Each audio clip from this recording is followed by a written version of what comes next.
to school, they had been going to school. যারা লিখতে ইচ্ছুক তারা যদি এইটি টাইমলাইন হয় তাহলে এইটিকে আমরা প্রেজেন্ট ধরতে পারি।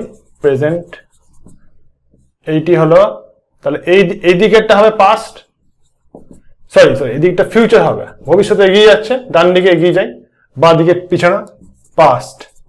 অতীতকালে আবার দুটো ঘটনা একসঙ্গে ঘটে গেল, এটা 1 নম্বর আর 2 নম্বর, অর্থাৎ 1 নম্বরটা আগে ঘটলো, 2 নম্বরটা পরে ঘটলো। যে ঘটনাটা আগে ঘটবে সেটি আবার সে নিয়ম বলেছিলাম, সেটি হবে পাস্ট সিম্পল বা সিম্পল পাস্ট বা পাস্ট ইনডিফিনাইট টেন্স হবে, পাস্ট ইনডিফিনাইট।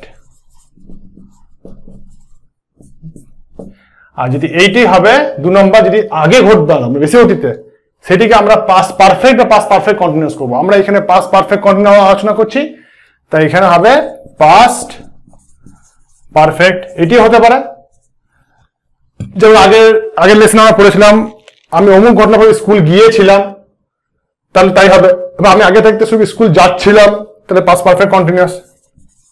আগে ভিডিও দেখুন, ব্যাপারটা ক্লিয়ার হবে। কন্টিনিউয়াস, পাস্ট পারফেক্ট কন্টিনিউয়াস এটা।